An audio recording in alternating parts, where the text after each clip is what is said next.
Foragido do 8 de janeiro, acusado de financiar atos golpistas em Brasília, é preso pelo ICE nos Estados Unidos. Tiroteio em restaurante em New Jersey deixa um morto e 6 feridos. Um brasileiro relata momentos de pânico e correria. Tensão máxima no Golfo. Donald Trump ordena bloqueio do Estreito de Hormuz após fracasso nas negociações com o Irã.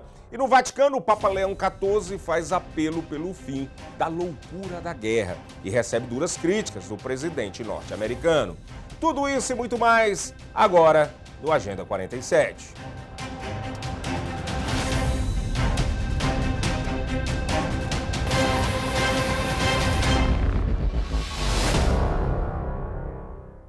Olá, hoje é segunda-feira, dia 13 de abril de 2026 e sejam todos bem-vindos ao Agenda 47, jornal dedicado a acompanhar de perto as principais notícias e ações que envolvem o 47º presidente dos Estados Unidos, Donald Trump, destacando, claro, sempre os impactos diretos na vida dos imigrantes e na política norte-americana. Estamos presentes em várias plataformas para que você fique sempre bem informado. Em todos os Estados Unidos e Canadá pela SBT Television, SIC Internacional e também no nosso stream SBT Plus. E claro, estamos presentes também nas plataformas digitais, como no nosso YouTube e Instagram, Seabra Brazilian Television. Informação de qualidade, credibilidade e conexão direta com a nossa comunidade, onde quer que você esteja. O empresário brasileiro Esdras Jonatas dos Santos, apontado como um dos líderes de atos golpistas no Brasil, foi preso pelo Serviço de Imigração dos Estados Unidos, o ICE. Ele está detido na Flórida enquanto passa por procedimentos imigratórios. Considerado foragido no Brasil desde 2023, Esdras é investigado por envolvimento na organização de manifestações e também por agressões contra jornalistas durante os atos. Segundo autoridades, há indícios de que ele tem ajudado a financiar mobilizações e até o envio de manifestantes direto para Brasília. Ele foi localizado no centro de detenção de Glades County e até o momento não há confirmação sobre a extradição ou a deportação. No Brasil, o Supremo Tribunal Federal já havia determinado o bloqueio de suas contas e o cancelamento do seu passaporte. O caso segue em investigação tanto pelas autoridades brasileiras quanto americanas. Um ataque a tiros dentro de um restaurante da rede Chicken Filet deixou um morto e 6 feridos na cidade de Union na noite do último sábado. O crime aconteceu por volta das 9 horas da noite em uma unidade localizada na Rota 22. De acordo com a emissora WABC TV, 7 pessoas foram atingidas. Uma delas não resistiu aos ferimentos e outras 6 vítimas tiveram ferimentos considerados leves. A polícia acredita que o alvo era uma pessoa específica e que o ataque pode estar ligado à disputa entre gangues ou tráfico de drogas. Testemunhas relatam momentos de pânico. Um brasileiro chamado Luca Rocha, que estava no local, diz que tudo aconteceu muito rápido e que clientes e funcionários correram para se proteger dos disparos. Foi com certeza a pior experiência que eu já vivi aqui nos Estados Unidos. Pessoal, tô vindo aqui sozinho pra contar isso, porque a Thalita, ó, ela não tá com cabeça ainda pra contar. Então eu vou contar só pra não preocupar minha família aí no Brasil, na Austrália. Então, né, tá tudo bem. Aconteceu há 2 horas atrás. Eu e minha noiva fomos num fast food muito famoso aqui dos Estados Unidos. Simplesmente aconteceu um tiroteio dentro do Chicken Filet. Esse tiroteio aconteceu no Chicken Filet da 22, em Union. Simplesmente chegou 5 caras, do nada. E na hora que eu tava pagando, cara, paguei, pum, do nada. Eles começaram a falar, chão, chão, chão, todo mundo no chão, todo mundo no chão. Nessa hora, a única coisa que eu vi era um tanto de gente saindo, correndo. Porque o Chicken Filet tava lotado de criança, de família. Gente, vocês têm noção de que tinha muita família lá? E eu vi aquele pessoal correndo, pessoal correndo, pessoal correndo. A única coisa que eu falei pra Thalita, bem, sai correndo, sai correndo, sai correndo. E aí a gente saiu correndo. Cara, foi só a gente sair, tipo, uns 3 segundos depois começou um tiroteio dentro da cozinha do Chick-fil-A. Nessa hora que a gente tava correndo, a Thalita quase foi atropelada, porque o pessoal que tava entrando nos carros tava desesperado, todo mundo tava saindo igual louco nos carros. Cara, imagina a cena, só imagina a cena. Tiroteio rolando, carro saindo de um lado, drive-thru, eu e a Thalita correndo. A Thalita quase foi atropelada porque o carro passou quase do lado dela. Eu, tipo, puxei ela bem na hora. Cara, eu acho que foi, com certeza, a pior experiência que eu vivi aqui nos Estados Unidos. Até agora, nesse momento que eu tô gravando, morreu uma pessoa e tem 6 pessoas feridas. Cara, mano, eu não sei nem o que falar. Na hora, a única coisa que eu pensei, tipo, cara, eu preciso sair correndo com a Thalita, sair correndo daqui, vazar daqui, ficar o mais longe possível daqui. E a gente, tipo, meio em choque, porque tinha gente realmente tomando tiro lá dentro. E é isso, pessoal. Tá tudo bem, tá tudo certo. Eu vou tentar, pelo menos, deixar a notícia nos meus stories, pra vocês verem o que realmente aconteceu, né? Se tiver a notícia atualizada, eu vou mandar nos meus stories. Obrigado a todos pela preocupação. E é isso, pessoal. Tamo junto. O caso segue sob investigação do Ministério Público do Condado de Union. O presidente dos Estados Unidos, Donald Trump, ordenou o bloqueio imediato do Estreito de Hormuz após o fracasso nas negociações de paz com o Irã. A decisão foi anunciada no domingo, depois de mais de 20 horas de reuniões de alto nível, sem um acordo definido. Segundo Trump, a Marinha Americana também recebeu ordens para interceptar embarcações em águas internacionais que tenham pago taxas ao Irã. O vice-presidente J.D. Vance confirmou que houve avanços no diálogo, mas destacou que Teherã não aceitou condições-chave, especialmente sobre armas nucleares. Do lado iraniano, autoridades admitiram progresso parcial, mas reconheceram divergências profundas. Mesmo assim, afirmaram que a diplomacia continua. O Estreito de Hormuz, como a gente sempre vem falando aqui nos nossos telejornais, é uma das rotas mais estratégicas do mundo para o transporte de petróleo e a escalada já impacta o mercado global. Centenas de embarcações seguem na região, aumentando a tensão internacional. President Donald Trump ordered the U.S. military to blockade the Strait of Hormuz after marathon talks with Iran wrapped up on Sunday with no deal to end the war. In a social media post, Trump said he also told the Navy to, quote, seek and interdict every vessel in international waters that has paid a toll to Iran. It came after U.S. Vice President J.D. Vance announced the failed result in Pakistan's capital, where the talks were held. We've had a number of substantive discussions with the Iranians. That's the good news. The bad news is that we have not reached an agreement. Both sides blamed each other for the failed negotiations.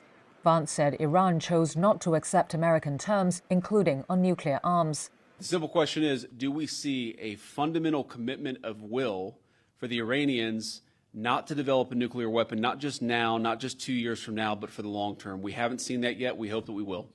The talks in Islamabad came after a ceasefire was agreed earlier in the week. They were the first direct US-Iranian meeting in over a decade and the highest level since the 1979 Islamic Revolution.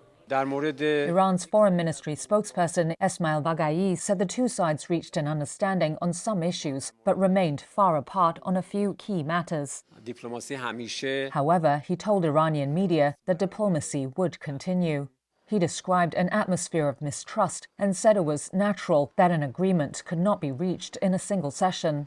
For the entire region and Pakistan's Foreign Minister Ishaq Dar urged the two sides to uphold the two-week truce. commitment to ceasefire. He said his country would continue to facilitate engagement to try and end the fighting that has killed thousands and sent global oil prices soaring since it began over 6 weeks ago.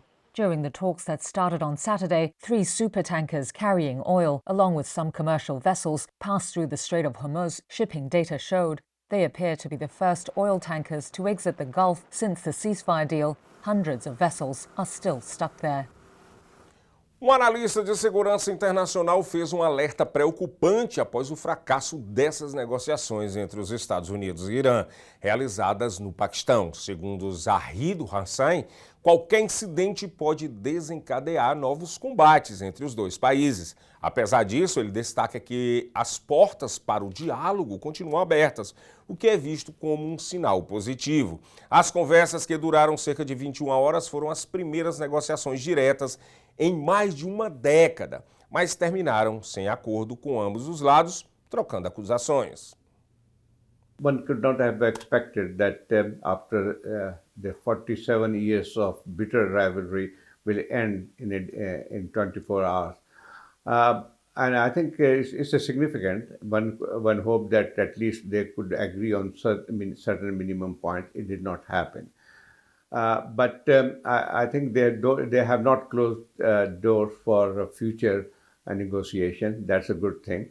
I don't think that fighting will start soon, but certainly it will. It will not de-escalate the situation. The tension will continue there, and I think the indication are that the United States will continue to put pressure on Iran, one incident could lead to yet another round of active war. E essas negociações diretas entre os Estados Unidos e Irã, que fracassaram no último fim de semana no Paquistão, não significa necessariamente a retomada imediata dos combates.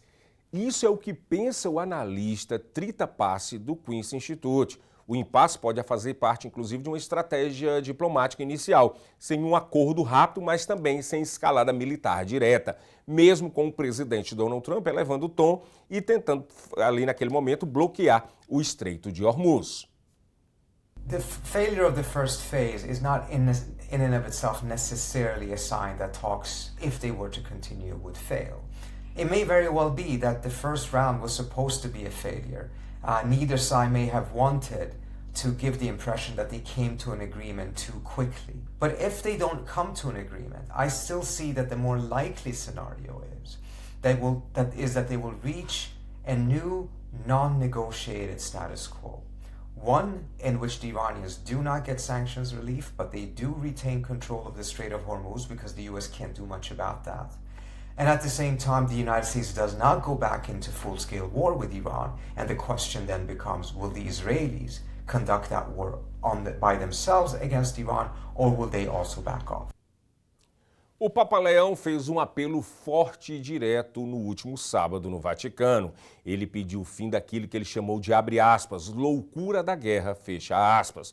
Durante uma vigília na Basílica de São Pedro, ele cobrou dos líderes mundiais mais diálogo e menos confronto, destacando o sofrimento de crianças em zonas de conflito. O discurso aconteceu no momento em que autoridades, tanto dos Estados Unidos e do Irã, iniciavam negociações históricas no Paquistão, as mais importantes entre os dois países em décadas, na tentativa de encerrar um conflito que já dura 6 semanas. Segundo o Papa, é hora de abandonar decisões baseadas em armas e apostar na mediação e na paz. Certo, vi sono inderogabili responsabilità. Of course, the leaders of nations have binding responsibilities. A loro gridiamo, fermatevi. To them we cry out, stop. It is time for peace. Sit at the tables of dialogue and mediation, not at the tables where rearmament is planned and deadly actions are decided. Azioni di morte. Ricevo tante lettere. I receive many letters from children in areas of conflict. In reading them, one perceives, through the truth of innocence, La verità dell'innocenza. all the horror and inhumanity of actions that some adults brag about with pride. Che alcuni adulti vantano con orgoglio. Let's listen to the voice of children. Ascoltiamo la voce dei bambini. La follia della guerra abbia termine. May the madness of war cease, and the earth be cared for and cultivated by those who still know how to create, safeguard, and love life. Amare la vita. Hear us, Lord of life. Signore della vita.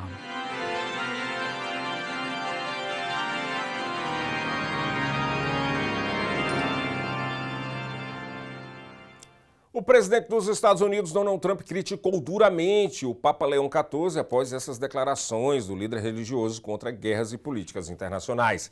Segundo a agência de notícias Reuters, Trump afirmou nas redes sociais que o Papa é, abre aspas, fraco, fecha aspas, em temas como segurança e política externa, em um ataque direto que gerou reação imediata entre fiéis. Em resposta, o pontífice disse que não pretende entrar em confronto com Trump, mas deixou claro, vai continuar sim se posicionando contra a guerra e defendendo o diálogo entre as nações. A fala acontece após as críticas do Vaticano à postura dos Estados Unidos no conflito envolvendo o Irã. I'm not a big fan of Pope Leo. He's a very liberal person and he's a man that doesn't believe in stopping crime. US President Donald Trump took direct aim at Pope Leo late Sunday, launching an unusually blunt attack on the leader of the 1.4 billion member Catholic Church. That drew immediate rebuke from believers. The comments followed the Pope's growing criticism of the US-Israeli war on Iran.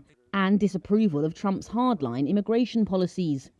In a Truth Social post, Trump wrote, "Pope Leo is weak on crime and terrible for foreign policy." Trump suggested that the first ever American pope was only elected with him in mind, writing, "They thought that would be the best way to deal with President Donald J. Trump. If I wasn't in the White House, Leo wouldn't be in the Vatican." Trump also accused the Pope of being weak on nuclear weapons, several days after he said the US president's threat to destroy Iranian civilization was, quote, truly unacceptable. Pope Leo, who is from Chicago, has become increasingly vocal, despite a reputation for careful language. He spoke to Reuters about the president's comments on Monday, whilst aboard a papal flight to Algeria. I don't want to get into a debate with him. I don't think that the message of the gospel is meant to be abused in the way that some people are doing. And I will continue to speak out loudly against war, looking to promote peace, promoting dialogue and multilateral relationships among the states, to look for just solutions to problems. Too many people are suffering in the world today. The US president also had a rocky relationship with Leo's predecessor, Pope Francis, who criticised Trump's immigration policy proposals when he first ran for president, and suggested Trump was, quote, not a Christian. Trump called Francis disgraceful in early 2016. The Pope left on Monday for an ambitious 10-day tour of 4 countries in Africa.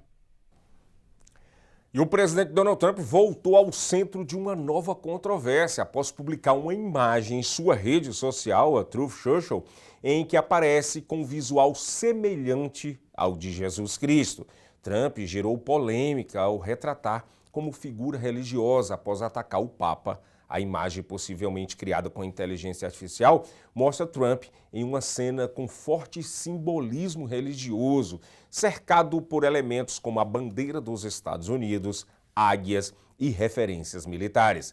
A publicação ocorreu poucas horas depois de críticas diretas ao Papa Leão XIV, que foi chamado pelo presidente dos Estados Unidos de fraco no combate ao crime e péssimo em política externa. A reação foi imediata. Líderes religiosos e até aliados políticos classificaram a postagem de Trump como ofensiva e inadequada, enquanto o próprio Papa respondeu afirmando que não teme as críticas e seguirá defendendo a mensagem de paz. O episódio amplia a tensão entre política e religião nos Estados Unidos e levanta debate sobre os limites do uso da imagem simbólica no discurso político. Centenas de pessoas foram às ruas de Nova York neste último domingo em apoio à condução do presidente Donald Trump na guerra contra o Irã. Manifestantes carregaram bandeiras dos Estados Unidos e do Irã, reforçando o apoio às ações militares americanas. A mobilização acontece após o anúncio de que a Marinha dos Estados Unidos iria bloquear o Estreito de Hormuz, uma das rotas mais importantes para o petróleo mundial. A medida eleva a tensão no conflito depois do fracasso nas negociações por um cessar-fogo. O governo iraniano reagiu com ameaça direta, afirmando que qualquer movimentação militar na região será considerada uma violação e enfrentada com força. Após 6 semanas de conflitos, o conflito já deixou milhares de mortos, abalou a economia global e fez disparar o preço do petróleo, que desse momento aqui do Agenda 47, já chega a $107 o barril tipo Brent.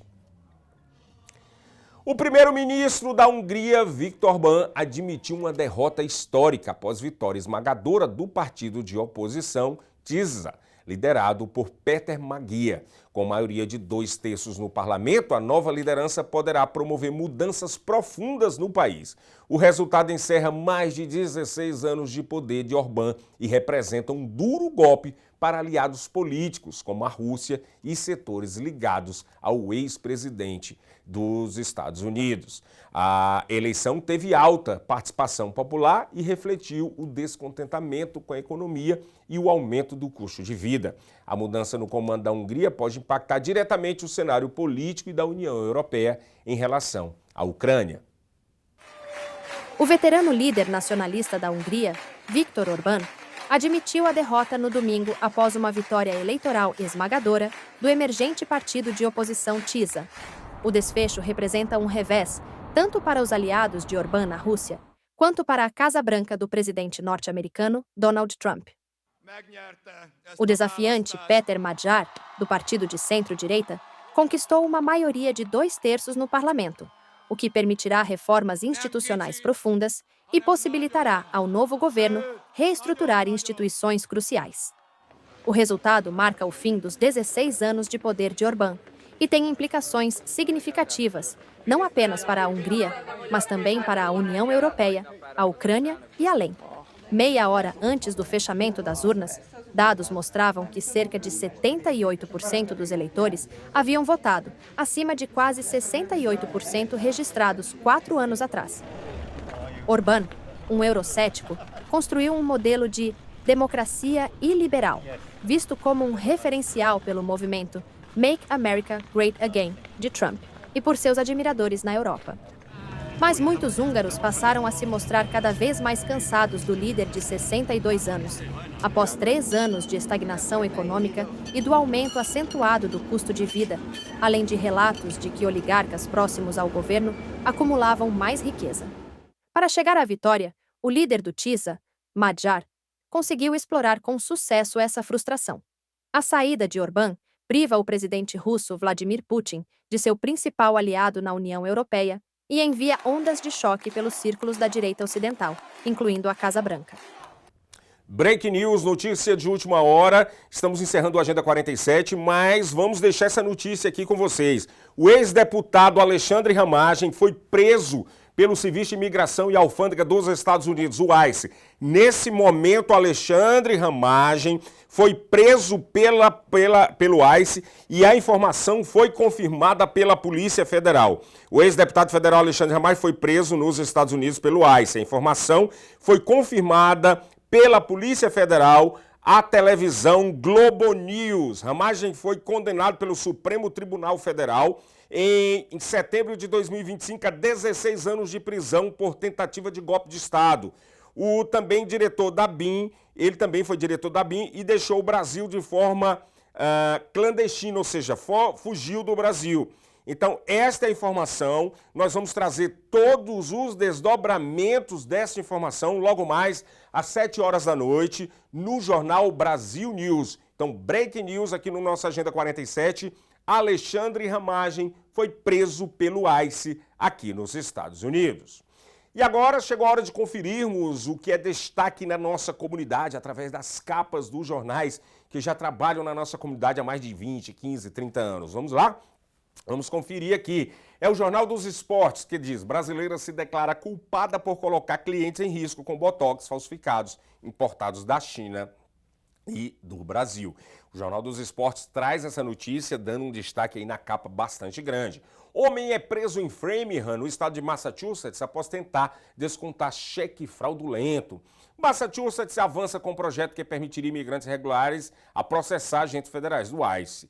Tudo isso é o destaque do Jornal dos Esportes. Vamos lá, diretor, para o próximo jornal? Diretor, coloca aqui. Achei USA. Miami lidera prisões pelo ICE nos Estados Unidos. Escritório com sede na cidade concentra maior número de detenções do país desde 2025. Estudo revela as regiões com os piores índices de saúde na Flórida. E aqui também tem guerra com o Irã, custa cerca de 500 milhões de dólares por dia. Isso é um estudo que diz isso. Mais de 90% dos refugiados admitidos nos Estados Unidos são sul-africanos brancos. Nós demos isso aqui também. Mas se você não viu ainda, essas notícias estão nos nossos telejornais, nas nossas edições posteriores, que já passou, mas está lá no nosso canal no YouTube ou então no nosso stream. Entra no stream, tem lá tudo para que você possa rever novamente, tá bom? A gente volta logo mais às 7 horas da noite com o Brasil News e vamos trazer os desdobramentos da prisão do ex-deputado federal do Brasil, Alexandre Ramagem, que estava foragido do Brasil e, segundo a Polícia Federal, foi preso pelo ICE. Continue se inscrevendo no nosso canal, Seaba Brazilian Television, no YouTube e no Instagram. Contamos com vocês, tá bom? Muito obrigado, até mais tarde.